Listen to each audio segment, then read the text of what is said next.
ఒకసారి చెప్పండి, రహస్యంలో అది. సాధారణంగా ప్రతి మనిషి కూడా తను చేసే ప్రతి పని బయటికి వ్యక్తపరచాలని కోరుకుంటాడు, అవునా కాదా?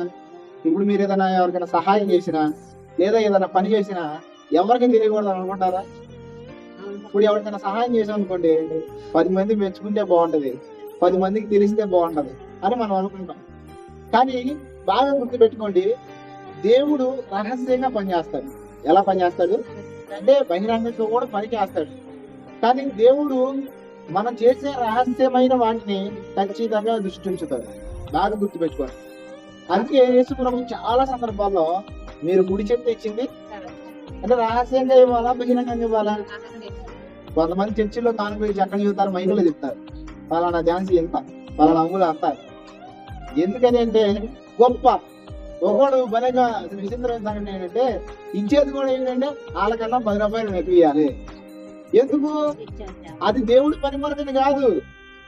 ఒకడు గుర్తుపెట్టుకోండి, మనం చేసేది ఏదైనా సీక్రెట్. నా స్టేటస్ చూసేవాళ్ళు కానీ నేను ఫేస్బుక్ లో ఫాలో అయ్యేవాళ్ళు కానీ చాలా మంది ఏమనుకుంటారంటే వీడు ఎవరికి సహాయం చేయడం అనుకుంటారు. నాకు ఒక ఆయన నాతో అన్నాడు, ఎన్నాళ్ళకి నువ్వు సేవకు వచ్చి ఎవరికైనా బట్టలు ఇచ్చావా, ఎవరికైనా భోజనం పెట్టావా, ఎవరికైనా ఇది చేసావా, ఇది చేసావా నన్ను అన్నాడు. ఒక ఆయన, నేను చేసింది చేయలేదు నీకు తెలుసా అంటే ఒక్కరోజు కూడా నీ ఫేస్బుక్ లో చూడాల, ఒక్కరోజు కూడా నీ స్టేటస్ లో చూడాల అన్నాడు. ఇచ్చాను, ఇచ్చింది నేను స్టేటస్ లో పెట్టుకుంటానా, ఇచ్చింది నేను ఫేస్బుక్ లో పెడతానా? అలా చేస్తే దేవునికి కాదు విలువ, నాకు వచ్చిందని చెప్పి. హల్లెలూయా. నేను ఎంతో మంది సహాయం చేస్తాను, ఎన్నో కార్యక్రమాలు చేస్తాను, కానీ వాక్యం తప్ప ఇటువంటి పనికి మనం చెంతనే పెట్టడం. ఎందుకంటే మనం చేసేది రహస్యంగా ఉన్నప్పుడే దేవునికి ప్రతిఫలం వచ్చింది. దేవునికి కాదు, మనకి ప్రతిఫలం వచ్చింది, దేవునికి మహిమ వస్తుంది. చాలా మంది వ్యక్తపరచాలనే భావాన్ని కలిగి ఉంటారు, కానీ గుర్తుపెట్టుకోండి, వ్యక్తపరచాలనే భావం మనలో ఉండకూడదు. ఈ రోజు క్రైస్తవుడిగా వ్యక్తపరచాలనే భావం నీలో ఉంటే నువ్వు దేవుని నుంచి ప్రతిఫలాన్ని పొందలేవు. బాగా గుర్తుపెట్టుకోండి, మీరు ఏది చేసినా సరే మనుషుల మెప్పులు కోరుకోవద్దు. మనుషుల మెప్పులు కోరుకుని చేసే వ్యక్తిగా నువ్వు ఉంటే దేవుడి నుంచి ప్రతిఫలాన్ని ఆశించదు. బాగా గుర్తుపెట్టుకోండి, మనుషుల నుంచి ప్రతిఫలాన్ని ఆశించే వ్యక్తిగా నువ్వు ఉంటే దేవుడి నుంచి ఆశించొద్దు. దేవుడి నుంచి ప్రతిఫలం పొందాలంటే మనుషుల నుంచి ఆశించొద్దు. ఇప్పుడు నేను మాట చెప్తా వినండి. మీరు ఒక వాటర్ బాటిల్ తీసుకొచ్చారు, మా ఇద్దరి దగ్గర వాటర్ ఉంది, నా దగ్గర నుంచి నింపేసుకున్నారు, ఆ వచ్చి మరి పోసిందా? ఆల్రెడీ నిండుకున్నది కదా. అలాగే మీరు మనుషుల నుంచి ప్రతిఫలం పోసేశారు, ఇక దేవుడు ఎలా ఇస్తాడు? రహస్యంగా చేసే పనులకు దేవుడు ప్రతిఫలం ఇస్తాడు, రహస్యంగా చేసే పాపానికి కూడా దేవుడు శిక్ష విధిస్తాడు. రహస్యంగా చేసే పనులకు దేవుడు బహిరంగంగా గర్తిస్తాడు, రహస్యంగా చేసే పాపానికి దేవుడు బహిరంగంగా శిక్ష విధిస్తాడు. బైబిల్లో ఇంట్లో లేఖన వచనాలు ఉన్నాయి.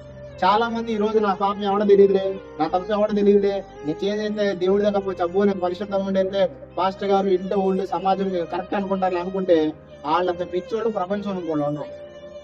ఎందుకో చెప్పనా?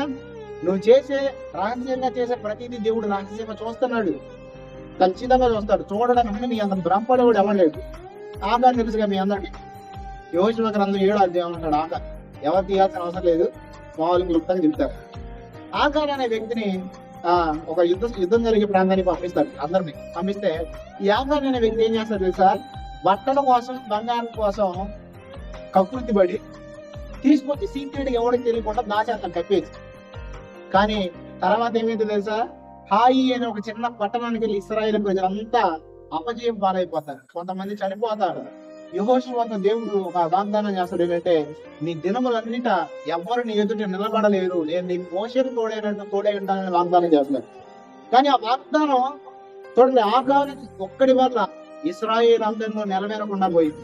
ఈ రోజు చాలా మంది అనుకుంటారు, నేను కరెక్ట్గా ఉండకపోయినా నా పిల్లలు కరెక్ట్గా ఉండాలి, నేను కరెక్ట్గా ఉండకపోయినా నా కుటుంబం కరెక్ట్గా ఉండాలి అనుకుంటారు. కానీ గుర్తుపెట్టుకోండి, నువ్వు చేసే ఒక్క పాపం వల్ల, నువ్వు చేసే ఒక్క దాని వల్ల నీ కుటుంబం మొత్తం ఇబ్బంది పడుతుంది, నీ కుటుంబానికి మొత్తం ఎఫెక్ట్ ఖచ్చితంగా వస్తుంది.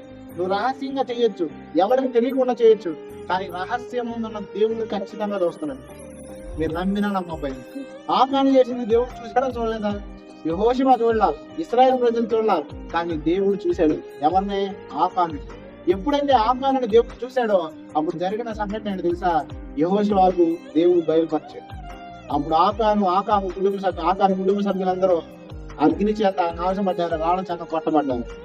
ఎందుకు ఈ విషయాన్ని చెప్తున్నానంటే ఆపాద జీవితంలో చిన్న దాని కోసం కుర్తి పడకపోతే అసలు విచిత్రమైన సంగతి ఏంటంటే ఈ రోజు మనిషి ఈ లోకానుసారమైన వాటి కోసం ఈ లోకంలో ఉన్న వాటి కోసం ఎంత తాపత్రయపడతాడండి, ఆఖరికి ఏమీ సాధించలేడు. ఈ రోజు యవ్వనం ఉండగా శరీర కోరిక కోసం పరిగెత్తాడు, రేపు వృద్ధాప్యం వచ్చిన తర్వాత ఉంటదా? అది శాశ్వతమైందా? శరీరం యవ్వనం ఉండగా అహంకారం కాకుండా అగ్గిపడతాడు, రేపు కొంచెం వయసు తగ్గిందనుకో ఇది అహంకారం ఎక్కడ పోతే. ఏది మనిషి జీవితంలో ఎక్కడికి పరిగెత్తినా అది శాశ్వతమైంది కాదు. శాశ్వతమైంది ఏంటి అంటే ఒకటే, అదే దేవుడి సన్నిధి. నువ్వు మరణించినా దేవుడి సన్నిధి నీతో ఉంటుంది, నువ్వు మరణించిన తర్వాత మరణించక ముందు నువ్వు దేవుని సన్నిధిలో ఉంటావు. ఇప్పుడు నువ్వు దేవుని సన్నిధిలో ఉంటావు మరణించక ముందు, మరణించిన తర్వాత నువ్వు ముందు దేవుడి సన్నిధిలో ఉంటే తర్వాత కూడా దేవుడి సన్నిధిలో ఉంటావు. ఎక్కడ? పరలోకం. ఖచ్చితంగా గుర్తు పెట్టుకోండి, ఈ రోజు అశాశ్వతమైన వాటి కోసం మనం పరిగెత్తే వారికి ఉంటే శాశ్వతమైన పరలోకాన్ని మనం చేరుకోలేము. రహస్యముగా మనం చేసే ప్రతి దానికి దేవుడు బహిరంగంగా ఏం చేస్తాడు తెలుసా? ప్రతిఫలాన్ని కలుగజేస్తాడు. అది మంచి అయినా చెడైనా. అర్థమైందా? మంచి అయి ఉండొచ్చు, చెడై ఉండొచ్చు ఖచ్చితంగా. సరే, రహస్యంగా చేసే పాపాన్ని దేవుడు శిక్ష విధిస్తాడు కదా, రహస్యంగా చేసే ప్రార్థన కూడా దేవుడు అద్భుతాలు చేస్తాడు. బాగా గుర్తు పెట్టుకోండి, మీరు రహస్యంగా ఎప్పుడైతే ప్రార్థన చేస్తారో అప్పుడు దేవుడు మీ ప్రార్థన ఖచ్చితంగా ఆలకిస్తాడు. యేసు ప్రభు కూడా ప్రార్థన ఎలా చేయమని చెప్పాడు? మీరు అందరూ ముందుకు వెళ్ళి అసలు అంత ప్రార్థన చేసేవాడు ప్రపంచంలో ఎవడం లేడు అని చెప్పి తెలియడానికి చేయమని చెప్పాడా? మీరు ప్రార్థన చేయడం ఎలా చేయాలో ఒకసారి చూడండి. మత్తయి సువార్త 6వ అధ్యాయం 5వ వచనం. మత్తయి సువార్త 6వ అధ్యాయం, దయచేసి త్వరగా తీయండి. 6:5 మత్తయి సువార్త. మరియు మీరు ప్రార్థన చేయనప్పుడు వేషధారుల వలె ఉండవద్దు, మనుషులకు కనపడవలనని సమాజ మందిరంలో వీధుల మూలంలోను నిలిచి ప్రార్థన చేయగా వారికి ఇష్టము, వారు తమ ఫలము పొంది ఉన్నారని నిశ్చయంగా మీతో చెప్పుచున్నాను. చూడండి, కొంతమంది ప్రార్థన చేయడం అంటే ఎంత ఇష్టమో, కానీ బయట వ్యక్తిగతంగా కాదు. ప్రార్థన అనేది ఒక గుర్తుపెట్టుకోండి. మీరు ఎప్పుడైనా సరే సంఘంలో కానీ లేదా ఎవరి దగ్గర ప్రార్థనకి వెళ్ళినప్పుడు మీకు ప్రార్థన చేయడానికి అవకాశం ఇచ్చాడు అనుకోండి, సోదరులాగా ప్రార్థన చేయకూడదు. గుర్తుపెట్టుకోండి, సోదరులా ప్రార్థన చేయడం శివతమైన. ఒకళ్ళు ఉంటారు మైకి పట్టుకున్నట్టు వదిలిపెట్టరు, ఎందుకంటే నేను గొప్ప అనుకుంటాను. అంత పిచ్చిదానం ప్రపంచంలో ఇంకోటి లేదన్నమాట. విస్తరించి ప్రార్థన చేయడం వల్ల దేవుడు ఎన్నో భ్రమపడతారు. విస్తరించి ప్రార్థన చేయడం వల్ల దేవుడు ఎన్నో, విస్తరించి ప్రార్థన చేయడం వల్ల దేవుడు వింటే 24 గంటలు చేస్తే బాగుపడిపోవాలి అందరూ. దేవుడికి కావాల్సింది ఏంటో తెలుసా? నీ హృదయం కావాలని. నువ్వు ప్రార్థన అనేది హృదయపూర్వకంగా చేస్తే నువ్వు కొన్ని పదాలకు వాడి దేవుడు చేసిన దేవుడు ఉంటాడు. విస్తరించి ప్రార్థన చేస్తే పెద్ద గొప్ప వచ్చేస్తాను ఉంటారు కొంతమంది. మీటింగ్కి వెళ్తా ఉంటాం కదా, ఒకడు ప్రార్థన చేస్తాడయ్యా, ప్రార్థన అయిపోయిన తర్వాత వాక్యం అంతా ఆ ప్రార్థన చెబుతాడు, దేవుడికి ప్రసంగాలు చేస్తాడు. ఆ దానియేలు అంతా చేశాడు. దానియేలు ప్రార్థన అనేది ఏంటి? దేవుడితో మాట్లాడు, దేవుడికి ప్రసంగాలు చెప్పేస్తారు కొంతమంది బైబిల్లో. మనం అజ్ఞాన ప్రార్థన చేయకూడదు.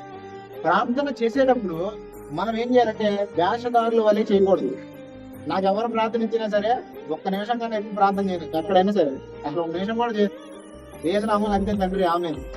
ఎందుకంటే నాకు ప్రార్థన రాక కాదు, పదాలు రాక కాదు, నేను వల్లిచ్చి చేయగలను. కానీ ప్రార్థన అనేది వేషధారంతో కూడిందని ఉండకూడదు, యథార్థంగా ఉండాలి. మన ప్రార్థన ఎలా ఉండాలి చూడండి. కింద నువ్వు ప్రార్థన చేయాలి. నువ్వు ప్రార్థన చేయనప్పుడు నీ గదిలోనికి వెళ్ళి ఎందుకు తలిపేయాలి? ఆ పక్కన ఉన్నాడు రహస్యమందున నేను చెప్పిన దేవుడు రహస్యమందన్నాడు అని. ఆ రహస్యమందున నీ తండ్రికి ప్రార్థన చేయము, అప్పుడు రహస్యమందు చూచి నీ తండ్రి నీకు ప్రతిఫలం ఇచ్చును. మరియు మీరు ప్రార్థన చేయనప్పుడు అనుచరుల వలె వ్యర్థమైన మాటలు వచింపవద్దు, విస్తరించి మాట్లాడటం వలన తన మనని వినబడనని వారు తలంచుతున్నారు. మీరు వారి వలె ఉండకుడి, మీ తండ్రి అడగకున్నవే మీ అక్కరగా ఉన్నవేవో ఆయనకు తెలిసే ఉన్నవి. చూడండి, దేవుడు అంత స్పష్టంగా చెబుతారా. మీరు ప్రార్థన చేసేటప్పుడు ఆ ప్రార్థన ఎలా ఉండాలంట? ఒక్కోసారి మా అమ్మ డౌట్ అవుతాను, ప్రార్థన చేస్తావా? నేను అప్పుడు మా అమ్మ అయితే ప్రార్థన చేయకుండా దేవుడిని కార్యాలు చేస్తున్నాడా? ప్రార్థన చేయకుండానే దయ్యాలు పోతున్నాయా? ప్రార్థన చేయకుండానే కొన్నిసార్లు ప్రవచనం చెబుతున్నానా? నేను ఎందుకు ప్రార్థన చేయలేదు? మా అమ్మ అనుకున్నా, మా అమ్మకి నేను కనపడినా. ఒక్కోసారి ఎవ్వరూ వెళ్ళిపోయి ప్రార్థన చేసుకున్నా, ఒక్కోసారి మేడ మీదకి వెళ్ళిపోయి ప్రార్థన చేసుకున్నా. ఎందుకు నేను చెప్తానంటే మా అమ్మ కూడా తెలియదు ఒకసారి నేను చేసే ప్రార్థన. రహస్యమందు మనం ప్రార్థన చేయాలి. ఎలా చేయాలి? అందుకే చాలా మంది భక్తుల జీవితాలు మనం చూసినప్పుడు వాళ్ళు ఏం చేసేవాళ్ళు తెలుసా, ఏకాంతంగా పోయేవాడు. ప్రార్థనకి ఎప్పుడు ఏకాంతంగానే మనం శక్తివంతంగా చేసుకోగలం. ఎలా చేసుకోగలం? ఏకాంత ప్రార్థన చేసుకోవాలి. క్రైస్తవులు 3 రకాల ప్రార్థన చేయాలి. ఒకటి ఏకాంత ప్రార్థన, అంటే వ్యక్తిగతంగా ఎవరు లేకుండా. 2 సంఘ ప్రార్థన. ఏ ప్రార్థన అంటే ఈరోజు మీరు వచ్చారు కదా అది. 3 కుటుంబ ప్రార్థన, అంటే కుటుంబం అంతా కలిసి సాయంత్రం పడుకునే ముందు జస్ట్ ఒక అరగంట లేదా ఒక 20 నిమిషాలు జస్ట్ పాట పాడుకుని వాకింగ్ చదువుకుని కుటుంబాన్ని దీవించి ప్రభు అని చిన్న ప్రార్థన చేసుకుంటాం. ఈ 3 రకాలైన ప్రార్థన ఖచ్చితంగా మన జీవితంలో ఉంటారు. ఈ 3 రకాల ప్రార్థన, మొట్టమొదటి ప్రార్థన ఏంటి తెలుసా? మనం వ్యక్తిగతంగా చేసే ప్రార్థన. చాలా మందికి మనం చేసే కార్యాలే కనపడతాయి కానీ వెనకాల చేసే ప్రార్థన కనపడదు. వెనకాల చేసే ప్రార్థన వల్ల ఈ రోజు ఈ కార్యాలు జరుగుతాయి. మీకైనా నాకైనా అంతే. మీరు చేసే ప్రార్థన వెనకాల ఉండిద్ది, మీ కార్యాలు దేవుడు ముందు చేస్తా ఉంది. ఖచ్చితంగా చెప్తున్నాను, ఈ రోజు మీ జీవితాల్లో దేవుడు మీ రహస్యంగా చేసే ప్రార్థన మీద దృష్టి పెట్టాలనుకుంటాడు. ఈ రోజు అసలు రహస్యంగా ప్రార్థన చేస్తున్నారా? ఒంటరితనం అనేది మనిషి వ్యక్తిత్వాన్ని వ్యక్తిగతాన్ని బయటికి తీసుకొచ్చింది. మీకు విషయం తెలుసా? సమాజంలో ఉన్నప్పుడు నువ్వు కాదు, సమాజంలో ఉన్నప్పుడు నేను కాదు, ఒంటరిగా ఉన్నప్పుడే మీరు. ఒక కవి ఇలా చెప్పాడు ఏంటంటే, నాకు తెలిసి నేను వేరు, మీకు తెలిసి నేను వేరు, నాకు తెలిసి నేను నీకు తెలిస్తే నువ్వు ప్రేమిస్తా ఉన్నాడు ఒక. అంటే సమాజంలో మనం కనబడే వేరు, వ్యక్తిగతంగా మనం వేరు. వ్యక్తిగతంగా మనకు తెలుసు, వ్యక్తిగతంగా మనకే తెలిసింది. ఎందుకంటే సమాజంలో ఉన్నప్పుడు మన మనసు, మన ఆలోచనలు వేరుగా ఉంటాయి. సో మనం ఒంటరిగా ఉన్నప్పుడు మన ఆలోచనలు అనేవి ఇద్దరు పరీక్షిస్తూ ఉంటారు. ఒకటి దేవుడు, 2 దెయ్యం. ఎవరు?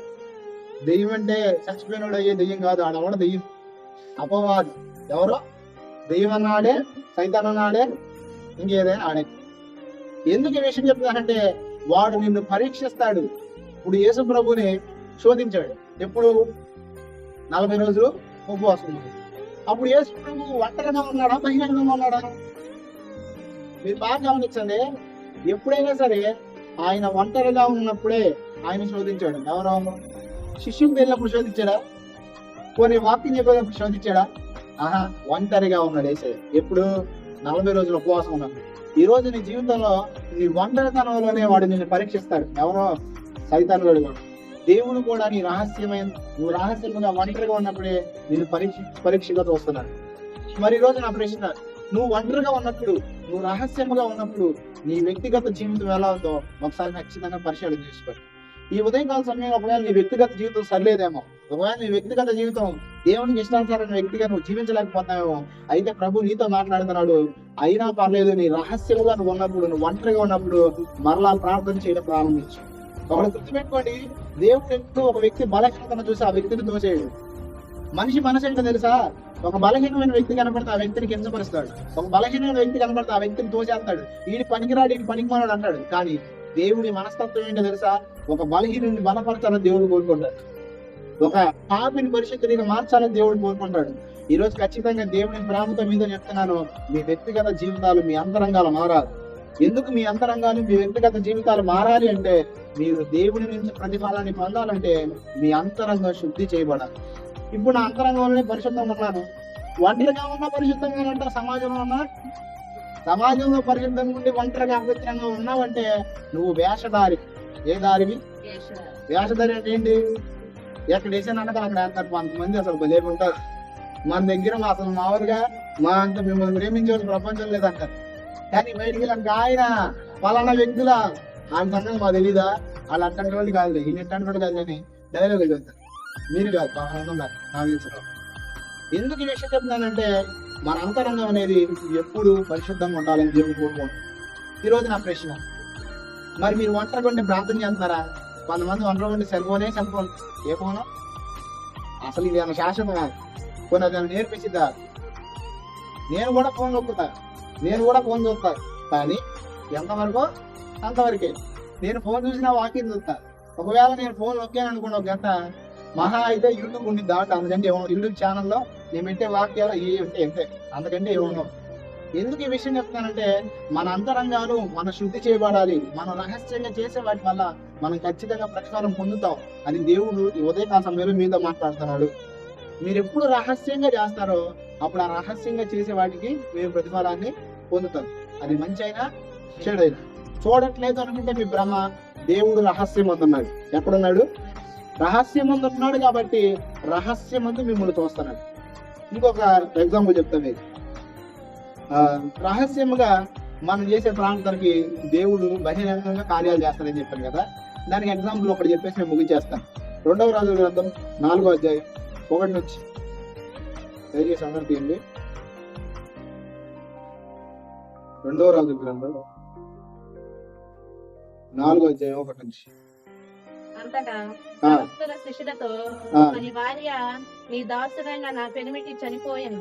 చూడండి, ఈ సందర్భం ఏంటంటే ఒక ప్రవక్త చనిపోతాడు అన్నమాట. చనిపోతే ఆమె యొక్క భార్య ఎలీషా దగ్గరికి వస్తుంది. అంటే దైవజనుడైన ఎలీషా దగ్గరికి వస్తుంది. ఎలీషా దగ్గరకు వచ్చి, అయ్యా ఇదిగో నా భర్త చనిపోయాడు, ఇదిగో మరి చనిపోతే ఆయన అప్పులు ఉన్నాయి, అప్పులు ఉంటే ఇప్పుడు నా భర్త ఎవరి దగ్గర అయితే అప్పు చేసాడో వాడు నా పిల్లల్ని ఎత్తుకెళ్ళిపోవాలనుకుంటున్నారు, మరి నాకైతే ఏం చేయాలో అర్థం కావట్లేదని ఎలీషా దగ్గరికి వెళ్ళింది. ఇప్పుడు ఆమె జీవితంలో ఆమెకు ఆస్తి ఉందా? ఆమెకు అంతస్తులు ఉన్నాయా? ఆమె ఏదైనా చేయగలదా? కనీసం ఆమె జీవితంలో ఆమె ఏది సాధించలేదు, ఏమి చేయలేని వ్యక్తి. ఎందుకు ఏమి చేయలేని వ్యక్తి అంటే ఆమె జీవితంలో సమస్తాన్ని కోల్పోయిందాడు. వాడు గుర్తు పెట్టుకోండి, భార్య భర్తలు ఇద్దరు ఎంతమంది జీవితంలో పోయినా ఉండగలరు, కానీ భార్యాభర్తల జీవితంలో వాళ్ళు పోయినా వీళ్ళు పోయినా వాళ్ళు ఎలా ఉంటారో తెలుసా? అది ఒక రకంగా చెప్పాలంటే సమస్తాన్ని కోల్పోయినట్టు అన్నమాట. ఎందుకంటే ఇక ఎవరు మనల్ని ఆదరించడానికి కానీ పిల్లలు ఉండొచ్చు, కానీ ఆ పిల్లల ఆదరణ వేరు. ఒకవేళ మనవాళ్ళు ఉండొచ్చు, వాళ్ళ సంతోషం వేరు. కానీ భార్యాభర్తకు ఉన్న అండర్స్టాండింగ్, ఆ సంతోషం అనేది ఎవరు మనకు తిరిగి ఇవ్వలేదు. ఇమానుయేల్ దాస్ గారు తెలుసు కదా మీకు, ఆయన చాలా బాధపడ్డారు వాళ్ళ వైఫ్ చనిపోతే, మిస్సెస్ చనిపోతే. కరెక్ట్ గా 5 నెలలు ఎంత అయింది సుమారు, నాకు అంత గుర్తులేదు, కానీ కరెక్ట్ గా మళ్ళీ ఆయన కృంగిపోయి చనిపోయారు 6 నెలలకు. ఎందుకు ఈ విషయం చెప్తానంటే, విచిత్రంగా నాకు ఆశ్చర్యం అనిపించింది. ఆయన ఒక 1 రోజులు చనిపోతాడు అనగా అన్ని టెస్టులు చేయించారంట.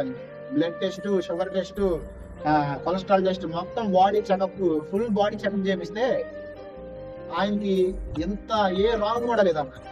అసలు అంత ఆరోగ్యవంతంగా ఎక్కడ చూడలేదన్నారంట డాక్టర్ గారు. అంటే ఆయనకి అంత ఆరోగ్యంగా ఉన్నాడు, ఏది లేదు, షుగర్ లేదు, బీపీ లేదు, ఏమీ లేదు. జస్ట్ కొంచెం అలసటగా ఉండి నేను పడుకుని కొంచెంసేపు వచ్చిన భోజనం చేస్తున్నాడు అన్న. పడుకున్నాడు, ఇక లాగాడు దేవుడు దగ్గరికి. ఎందుకు ఈ విషయం చెప్తున్నానంటే, ఆయన తన జీవితంలో తన భార్యను కోల్పోతే కుంగిపోయాడు, అంటే ఏది సాధించలేకపోయాడు. అంటే ఎంత ఆయన ఒక మాట చెప్పారు నాకు ఏంటంటే, ఎన్నో 100 కోడికల్లో ప్రసంగాలు చెప్పారు, ఎంతో మంది చనిపోయిన వారి దగ్గరికి వెళ్ళి ఆదరించే వాళ్ళ కుటుంబాలు, కానీ ఈ రోజు నాకే ఆదరణ లేదయ్యా, నేను ఎందుకు ఇలా ఉన్నానో నాకు అర్థం కాలేదని చెప్పారు. కొన్నిసార్లు ఆయన కలిసినప్పుడు నేను కూడా కొంతసేపు దేవుడి వాక్యంలో కొన్ని విషయాలు పంచుకొని కొంతసేపు ఆయనతో మాట్లాడాను అన్నమాట. ఎందుకు ఈ విషయాన్ని చెప్తానంటే, తన జీవితంలో తను ఏది సాధించలేని స్థితిలో ఉంది. ఎందుకంటే ఏదైనా సాధించగలిగిన ఆవిడైతే ఏ దేశం దగ్గరికి వెళ్ళేది కాదు, అంతేనా కాదా? ఏమి సాధించలేని స్థితిలో తనుండి తాను కృంగిపోవాలా, మూల కూర్చుని ఏం చేయాలా? కొంతమంది జీవితంలో ఏది చేయలేనప్పుడు ఏం చేస్తారు తెలుసా? మూల కూర్చుని ఏడుస్తా ఉంటారు. ఆనంద పిచ్చోళ్ళు నాకు తెలియదు ప్రపంచంలో ఎవరుంటారు. ఎందుకో తెలుసా? మీరు సాధించలేనప్పుడు సాధించగలిగిన దేవుడు మనకున్నాడు. హల్లెలూయా. మీరు చేయలేనప్పుడు, మీకు ఏమి చేతగానప్పుడు సర్వాన్ని చేయగలిగిన దేవుడు మనకున్నాడు. ఈ విషయాన్ని గుర్తు పెట్టుకోవాలి. మనం ఎప్పుడు మన భయం, ఎప్పుడు మన ఆలోచనలో దేవుడితో కనెక్ట్ అయ్యి ఉంటాయో, మనకు భయం కలిగినా, మనకు ఆలోచనలో విపరీతంగా అయినా, మన జీవితంలో కష్టాన్ని మనం ఎదుర్కొంటున్నా, దేవుని పైకి మన ధ్యాస వెళ్తుంది. నీ ధ్యాస నష్టం వైపు పోతుందంటే, నీ ధ్యాస ఏదన్నా జరిగిపోతామో అనే ఆలోచన కలిగిస్తుంది అంటే, గుర్తుపెట్టుకోండి, మీకు దేవుడితో కనెక్షన్ లేదు, ఉందని అనుకుంటున్నాం అంతే. నీ కనెక్షన్ దేవుడితో పరిపూర్ణంగా ఉన్నప్పుడు ఏం జరుగుతుందో తెలుసా? నీ జీవితంలో కష్టం వచ్చినప్పుడు నీకు ఎవరు గుర్తొస్తాడు తెలుసా? దేవుడు గుర్తొస్తాడు. ఎవరు గుర్తొస్తాడు?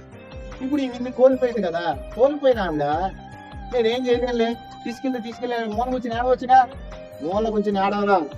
ప్రవక్త అన్నాడు ఒక ఆయన, దేవుడికి సమీపమైన వ్యక్తి, ఆయన దగ్గరికి వెళ్తే దేవుడు నాతో ఏదైనా మాట్లాడవచ్చు. ఈరోజు చాలా మంది దేవుడి మందిరాలు కూడా మానేస్తా ఉంటారు, ఎందుకంటే మనసు బాగోలేదండి. అరే, నీ మనసు బాగోనప్పుడు నీ మనసును బాగు చేసి దేవుడి దగ్గర నువ్వు రావాలి, కానీ మనసు బాగోలేదని మూల కూర్చుంటే నువ్వు పిచ్చోడువా మంచోడువా? ఇప్పుడు మీకు అనారోగ్యం ఉందండి, హాస్పిటల్కి వెళ్ళమంటే ఇప్పుడు బాగోలేదు, ఇప్పుడు వద్దులే బాబు నాకు వెళ్తాను అంటారా? హాస్పిటల్కి అయితే బాగోనప్పుడు వెళ్తాం, కానీ దేవుడి మందిరానికి ఎందుకు రాము? ఎందుకు రామంటే ధ్యాస మన దేవుడి మీద లేదు. గుర్తుపెట్టుకోండి, దేవునిపై నీ ధ్యాస ఉన్నప్పుడు రహస్యమందు ఖచ్చితంగా దేవుడు నిన్ను పరీక్షించి ఏం చేస్తాడు తెలుసా? నీ స్థితిగతులను మార్చేస్తాడు. హల్లెలూయా. చూడండి అక్కడ ఏం జరిగిందో, 4వ వచనం నుంచి 5వ వచనం నుంచి చూడండి. ఆమె అతని యొద్ద నుండి పోయి తనను తాను కుమారుల సరే 4 నుంచి చదవండి, అప్పుడు మీకు అర్థమైంది. నేను చదువుతా వినండి. అప్పుడు నీవు ఇంటిలోనికి వచ్చి నీవు నీ కుమారులను లోపల నుండి తలుపు మూసి ఆ పాత్రలన్నిటిలోనూ నూనె పోసి నిండిన ఉంచుమని ఒకరితో అతను ఆమెతో సెలవీగా ఆమె అతని యొద్ద నుండి పోయి. అంటే ఎలీషా ఏం చేశాడంటే నీ యొద్ద ఏమున్నది అని అడిగాడు. ఏమడిగాడు? ఇప్పుడు నా ప్రశ్న, దేవుడిని ఆశీర్వదించడానికి నీ యొద్ద ఏముంది? నీ యొద్ద ఏముంది? అప్పుడు ఆయన నా దగ్గర ఏమి లేదయ్యా అల్లా, తన దగ్గర ఉన్నదే దైవజనుడు చెప్పింది. చూడండి అక్కడ 2 నుంచి చదివితే అర్థమైంది. ఎలీషా నా వల్ల నీకేం కావాలను, నీ ఇంటిలో ఏమున్నదో అది నాకు తెలియజెప్పమన్నాడు. అందుకే ఆమె నీ దాసురాలైన నా ఇంటిలో నూనె కొండ ఇవ్వని ఉన్నది, అది తప్ప మరి ఏమి. ఇప్పుడు నా ప్రశ్న, దేవుడిని ఆశీర్వదించడానికి ఎంత ఏముంది? ఏముంది? నేను చెప్పనా ఏముందో? ఇదే ప్రశ్న దేవుడు నాకు ఒకసారి ఎదురుపరిచినప్పుడు నాకు నా దగ్గర ఏముందబ్బా అనిపించింది నాకు. కానీ నేను చెప్పనా, నీ చేతి పని దేవుడిని ఆశీర్వదించడం చాలదా? అరే పొలం పనులు చేసుకున్నాను దీవించమన్నట్టు చరిత్ర లేదా? నీ దగ్గర వస్తువులు ఉండొచ్చు, నీ దగ్గర వెహికల్ ఉండొచ్చు, నీ దగ్గర రకరకాలైన సామర్థ్యం ఉండొచ్చు. నీ సామర్థ్యాన్ని మొట్టమొదటి దేవుడికి అప్పగించాలి. గుర్తుపెట్టుకోండి, నీ ఆశీర్వాదం నువ్వు రహస్యంగా ఆశీర్వదించబడటానికి చేయాల్సిన పని ఏంటంటే నీ ఆశీర్వాద సంబంధమైన దాన్ని దేవుని చేతికి ఇవ్వాలి. అది పని కావచ్చు, తర్వాత పశువులు కావచ్చు, నీకు పాడుంటుంది కొంతమందికి, నీ పాడి కావచ్చు. కొంతమంది దేవుడికి ఇవ్వడం అంటే డబ్బులు కాదమ్మా నేను చెప్పేది, దేవునికి అప్పగించడం. ఇప్పుడు మీరు ఒక వృత్తి చేస్తున్నారు, ఆ వృత్తిని దేవునికి అప్పగించాలి. ఎవరికి అప్పగించాలి? నేనైతే ప్రతిదీ దేవుడికి అప్పగిస్తా, ఇది నీది అంతే. అది ఆయన అయినప్పుడు ఆయన ఏం చేస్తుంది తెలుసా? ఆశీర్వదిస్తాడు. ఇప్పుడు ఈమెను అడిగినప్పుడు నా దగ్గర ఏమి లేవయ్యా, రూపాయి కూడా లేదు, అందుకే నీ దగ్గరికి వచ్చాను, నువ్వు ఏదైనా సహాయం చేయ రాజుగారి దగ్గరికి వెళ్ళి అలా నీ దగ్గర ఏమున్నదంటే ఆమె దగ్గర ఏముందో అదే చెప్పింది. ఆవిడ ఏం చెప్పింది? ఒక నూనె కుండ తప్ప ఏమీ లేదన్న. దేవుడికి ఒక నూనె కుండ చాలు తన పరిస్థితిని మార్చడానికి. నీ జీవితంలో కలిగి ఉన్న నీ చేతి పని చాలు, నీ జీవితంలో కలిగి ఉన్న ఒక్కటి చాలు నీ పరిస్థితులన్నీ దేవుడు మార్చడానికి. ఖచ్చితంగా చెప్తున్నా, దేవుడు ఈ ఉదయకాల సమయంలో నీ పరిస్థితిని మార్చాలంటే, నీ జీవితంలో దేవుడి నుంచి ఆశీర్వదించబడాలంటే నువ్వు చేయాల్సిన పని ఏంటంటే నీకు కలిగి ఉన్నది దేవునికి ఫస్ట్ ఏం చేయాలి? దేవుని చేతికి ఫస్ట్, దేవుని చేతికి అప్పగించు. నీ పరిస్థితులు అప్పగించాలి, నీ వృత్తి అప్పగించాలి, నీ సంస్థాన్ని అప్పగించాలి. కొంతమంది హృదయం అప్పగిస్తే చాలు అని ఉంటారు. నీ హృదయం ఇస్తే దేవుడు నీ హృదయం ఉంటాడు అంతే. నీ ఇల్లు ఇస్తే నీ ఇంట్లోకి వస్తాడు, నీ పనికి ఇస్తే నీ పనిలోకి వస్తాడు, నువ్వు ఏది ఇస్తే ఆయన నీ దగ్గరకు వస్తాడు. ఇంకో విషయం చెప్పనా, ఆయనకి ఇవ్వకుండా నువ్వు ఆశీర్వదించబడవు. డబ్బుల గురించి నేను చెప్పట్లా, ఇవ్వడం అంటే ఇది ఒకటి అనుకుంటారు చాలా మంది. ఇవ్వడం అంటే అది కాదు, ఇవ్వడం అంటే ఆయనకు అప్పగించడం. పరిస్థితుల్ని ఆయనకి ఇవ్వడం అంటే పరిస్థితులు ఆయనకు అప్పగించడం. ఇప్పుడు అందుకే సామెతల గ్రంథం 4వ అధ్యాయంలో చాలా సార్లు మీకు ఏం చెప్పాను, నీ ప్రవర్తన అంతటి మీద ఆయనకు అధికారాన్ని ఒప్పుకో, అప్పుడు ఆయన త్రోవలన్నింటినీ సరళం చేస్తాడని వాక్యం చాలా సార్లు చదువుకున్నాం కదా మనం. అంటే నీ ప్రవర్తన అందరి మీద ఆయనకి ఏమివ్వాలి అంటే నీ ప్రవర్తన ఎవరికి ఇవ్వాలి? ఆయనకి ఇవ్వాలి. చూడండి, ఎప్పుడైతే ఈవిడ అధికారం ఇచ్చిందో, ఎప్పుడైతే ఈవిడ తన జీవితంలో తన కలిగి ఉన్నది దేవుడి చేతిలో పెట్టిందో, అప్పుడు ఏమైందో తెలుసా? తన ఆశీర్వదించబడి ఏమైంది? మీరు బాగా అర్థం ఒక విషయం చెప్తారు. 5 రొట్టెలు 2 చేపలు తెలుసు మనందరికి. 5 రొట్టెలు 2 చేపల్ని ఆ బుడ్డోడు కనుక యేసు ప్రభు దగ్గర తీసుకురాకుండా ఆడు దాచేసుకుని మూల కూర్చొని తిన్నాడు అనుకో, అంతమందికి ఆహారం వచ్చేదా? పోనీ ఎట్టాగో వచ్చేది. కానీ ఆ బుడ్డోడు ఈరోజు బైబిల్లో రాయబడేవాడా?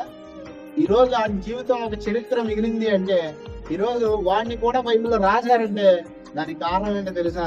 యేసయ్యకి తన చేతిలో ఉన్నది అప్పగించాడు. అప్పుడు ఏమైందో తెలుసా? ఫస్ట్ ఇప్పుడు ఆహారం మిగిలిందా అయిపోయిందా? మిగిలిన దాంట్లో ఆడు కొంత తీసుకెళ్ళి ఉంటాడు కదా, అంటే తన కుటుంబం కొన్నాళ్ళు పోషించబడి ఉంటుంది కదా. ఖచ్చితంగా తను ఇవ్వబట్టి తను దీవించబడ్డాడు, అక్కడ సమాజం దీవించబడింది, తన కుటుంబం కూడా ఆశీర్వదించబడింది. ఎందుకు ఈ విషయం చెప్తానంటే, ఈ రోజు నీ పరిస్థితుల్లో మార్పు ఎందుకు నువ్వు చూడలేకపోతున్నావు? దేవుడికి అప్పగించట్లా, దేవుడి మీద నీకు ధ్యాస రావట్లా. గుర్తుపెట్టుకో, దేవుడు నీ వ్యక్తిగత ఆత్మీయ జీవితాన్ని మార్చేవాడే కాదు, భౌతికమైన పరిస్థితుల్లో కూడా మార్చేవాడు. ఏం మారుస్తాడు? భౌతిక సంబంధమైన ప్రతి పరిస్థితిని దేవుడు మారుస్తాడు. ఎందుకు ఈ విషయం చెప్తానంటే, ఆయన సమస్త సృష్టిని చేసిన సృష్టికర్త.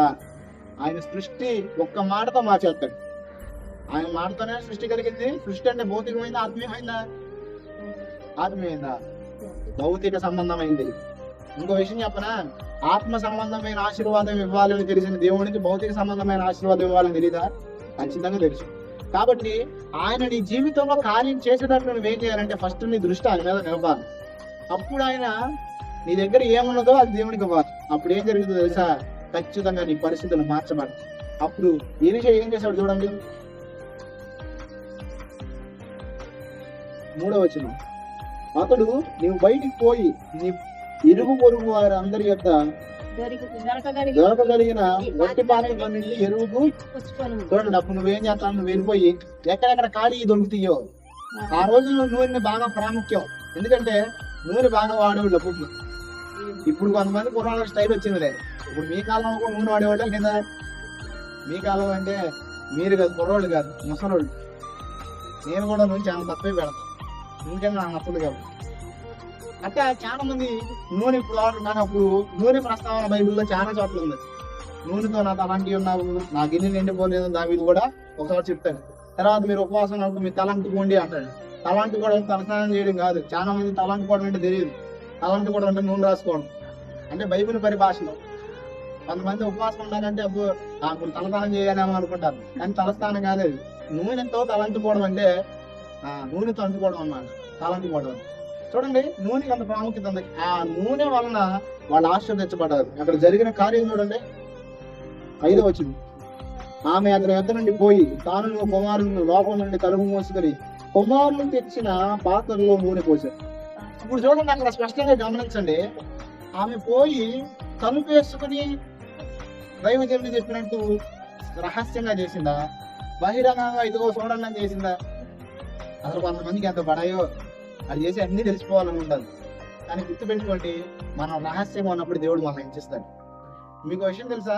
మీరు వెతికితే దొరికేది గంట కాదు, అవమానం. మీరు ఇప్పుడు నేను అంతా నేను ఎంత చెప్పుకున్నాను అనుకో, అప్పుడు ఈయన ఎప్పుడైతే గొప్ప చెప్పుకోవడం అనుకుంటారు. కానీ నేను సైలెంట్ కొన్ని దేవుడి కారణం అక్కడ జరిగింది అనుకో, అప్పుడు ఏమనుకుంటారు? ప్రజల్లో ఎంత ఘనత వస్తుంది. అంతే కదా. నువ్వు రహస్యంగా ఇప్పుడు నేనున్నా సీక్రెట్గా ఉంటా, ఎక్కడ ఎవరికి ఏం చెప్పుకోను నా గురించి. కానీ ఏదైనా జస్ట్ ఒక సాధారణమైన వ్యక్తి కానీ ఎక్కడికి వెళ్ళి ఉంటాను, ఈ దేవుందని అనుకుంటారు. కానీ దేవుడు అక్కడే నడిచిస్తాడు, అక్కడే ఆశీర్వదిస్తాడు, అక్కడే వాళ్ళ మైండ్ తిరణంగా తిరిగేదని చేస్తాడు. ఎందుకు ఈ విషయం చెప్తున్నానంటే, మనం ఎప్పుడైతే తగ్గించుకుంటామో దేవుడు అప్పుడు ఏం చేస్తాడు? అందుకే దేవుడు స్పష్టంగా చెప్పాడు, తను తగ్గించుకున్నవాడిని దేవుడు ఏం చేస్తాడు అంటే హెచ్చిస్తాడు. అంటే తగ్గింపు అనేది రహస్యంగా ఉండదా, బహిరంగంగా ఉండదా? కొంతమంది తగ్గింపు తగలయ్యా, ఆ తగ్గింపు కూడా అసలు బహిరంగంగా ఉండదా? నేను మట్టిదాన్ని అయ్యా, నేను ఒంటిదాన్ని. ఎందుకు ఈ ఓవర్ యాక్షన్? అది తగ్గింపు కాదు, ఓవర్ యాక్షన్. తగ్గింపు అంటే హృదయం మంది ఉండేది, ఏదైనా హృదయం మంది ఉండేది. హల్లెలూయా. అప్పుడు ఆమె ఏం చేసిందంటే తలుపు మూసుకుని కుమారులు వచ్చిన పాత్రలు నూనె పోసింది. తర్వాత పాత్రలు నిండిన తర్వాత ఇంకా పాత్ర తెమ్మని ఆమె తన కుమారునితో చెప్పగా వాడు మరేమీ లేవని చెప్పాను. అంతలో నూనె నిలిచిపోయాను. ఆమె దైవజనుడు అతని యొద్దకు వచ్చిన సంగతి తెలియజెప్పగా అతడిని నీవు పోయి ఆ నూనె అమ్మి నీ అప్పు తీర్చి మిగిలిన దానితో నీవులు నీ పిల్లలను బ్రతుకుడని ఆమెలో అది. చూడండి, ఇప్పుడు ఆ పరిస్థితులు మారినా మారలేదా? ఇప్పుడు ఆ పరిస్థితులు మారినాయి అంటే రెండు కారణాలు. ఫస్ట్, దేవుని మీద మనసు నిలిపింది, అంటే దైవజనుడి మీద. మూడోది, అతని ఇప్పుడు నా దగ్గర రావాలని పెద్దోళ్ళు రావాల్సిన నా దగ్గరికి కాదు, దేవుడి దగ్గరికి వెళ్ళాలి. ఎక్కడికి? చూడండి, ఎప్పుడైతే దేవుని మీద మనసు నిలిపిందో, రెండోది రహస్యముగా చేసిందో. ఇప్పుడు నేను చెప్తున్నా, మీరు రహస్యంగా ఎలీషా రహస్యంగా ఆమెను ఎలా అయితే నూనె పోయమన్నాడో, ఈ రోజు నేను మీకేం చెప్తాను అంటే రహస్యముగా మీరు ప్రార్థన చేయండి. మీరు ప్రార్థన చేసినప్పుడు మీ పరిస్థితులు మారిపోతాయి. మీరు ప్రార్థన చేసినప్పుడు దేవుడు మీ పరిస్థితులు కలగ చేసుకుంటాడు, దేవుడు మీ పరిస్థితులను జోక్యం చేసుకుంటాడు. అర్థమైంది నేను చెప్పింది? ఇప్పుడు ఈ జీవితం మారిందా మారలేదా? మూడో విషయం తెలుసా? ఆవిడ కృతజ్ఞత కలిగి ఉంది. ఏం కలిగి ఉంది? ఈ రోజు చాలా మంది కృతజ్ఞత ఉండదు. దేవుడి జీవితాన్ని మారుతాడు, దేవుడి జీవితంలో కార్యాలు చేస్తాడు, కానీ అప్పుడు చేసినంత వరకు అబ్బో అసలు నాకు దేవుడికి ఎంత ప్రాణం అంటారు. కానీ జరిగిపోయిన తర్వాత మాత్రం దేవుడా చూద్దాంలే, వెళ్దాంలే, ఈ మనసు చాలా మందిలో వస్తుంది. మీలో లేదు, మంచిది. కొంతమంది ఎంత దేవుడి నుంచి గొప్ప గొప్ప కార్యాలు పొందుకున్నా అసలు దేవునికి కృతజ్ఞత కలిగి ఉండవు. ఖచ్చితంగా చెప్తున్నాను, మూడోదిగా నీ జీవితంలో దీవించబడాలి అంటే నువ్వు రహస్యంగా చేసే ప్రార్థనతో కృతజ్ఞతను కలిగి ఉండాలి. ఏం కలిగి ఉండాలి? కృతజ్ఞత కలిగి ఉండేప్పుడు విచిత్రం చెప్తాను. రహస్యంగా ఈవిడ ఎప్పుడైతే ఎలీషా చెప్పినట్టు చేసిందో అప్పుడు ఏమైంది? ఆటోమేటిక్ గా పాత్రలన్నీ నిండిపోయింది. కానీ అప్పుడు నిండిపోగా నీ వీళ్ళు అమ్ముకోవచ్చుగా, అమ్ముకుని అప్పులు తీర్చేసుకోవచ్చుగా. మళ్ళా ఎలీషా దగ్గరికి వచ్చిందంట. ఎక్కడికి వచ్చింది? మళ్ళీ ఎలీషా దగ్గరికి ఎందుకు వచ్చింది? కృతజ్ఞత ఉన్నది కాబట్టి తిరిగి వచ్చింది. కొంతమంది అసలు ఏం చెప్పరు, అసలు అదొక విచిత్రమైన క్యాసెట్లు అనమాట. కొన్ని సంవత్సరాల తర్వాత తెలుపుతా ఉంటుంది. ఎందుకు ఈ విషయం చెప్తానంటే, మనం కృతజ్ఞత కలిగి ఉండడం వల్ల దేవుడు మనం ఆశీర్వదిస్తాం. అది సమాజం కావచ్చు, సమాజంలో కూడా మనకు ఎవరైనా మేలు చేశారనుకోండి, వాళ్ళకి ఖచ్చితంగా కృతజ్ఞత మనం కలిగి ఉండాలి. అంటే మన మనసులో వాళ్ళ మీద కృతజ్ఞత ఉండాలి. కృతజ్ఞత అంటే పద్దాకడ నీ కృతజ్ఞత అన్నా కాదు. ఖచ్చితంగా దేవుడి వాక్యం రోజు మనతో మాట్లాడుతుంది. మన జీవితంలో దేవుడు మన పరిస్థితిని మార్చాలని కోరుకుంటున్నాడు. హల్లెలూయా. ఏం కోరుకుంటున్నాడు చెప్పకుండా సార్? దేవుడు మా పరిస్థితులు మార్చాలనుకుంటున్నాడు. అలా మార్చాలంటే నువ్వు రహస్యంగా దేవుడికి ప్రార్థన చేయాలి. నీ క్రియలు రహస్యంగా ఉండాలి. ఎలా ఉండాలి? నువ్వేం చేసినా నీ దేవుడిని కనపరచడం నేర్చుకోవాలి. దేని కనపరచడం నేర్చుకోవాలి? ఒకసారి నా వెనకాల చెప్పండి. నేనేది చేసినా దేవుడిని కనపరచడం నేర్చుకోవాలి. అంటే ఒకవేళ నీకు మంచి సామర్థ్యం వచ్చింది, నువ్వు బాగా ఆశ తెచ్చబడ్డావు. నువ్వు ఎలా ఆశ తెచ్చబడ్డావు అంటే, నేను ఎంత కష్టపడ్డానో తెలుసా, ఎంత కష్టపడితే ఈ స్థితికి వచ్చానో తెలుసా, నీ డైలాగులు కొట్టకూడదు. నీ కష్టం ఉన్నా నిన్ను ఆశీర్వదించేది ఎవరు తెలుసా? దేవుడు. నేను ఆయన నమ్ముకున్నాను, ఆయన జీవితాన్ని మార్చాడు అంతే. ఎప్పుడైతే నువ్వు ఈ కృతజ్ఞత దేవునికి చూపుతావో అప్పుడు దేవుడు నిన్ను అంచెలంచెలుగా ఇంకా ఆశీర్వదిస్తాడు. అర్థమైంది ఈరోజు వాక్యం? అర్థమైందని నేను అనుకుంటున్నాను. మరి మీకు అర్థమైందో లేదు నాకు తెలియదు. అర్థమైంది ధన్యులు, లేకపోతే అనిలే. అనిల్ అంటే అర్థం కాని వాళ్ళు.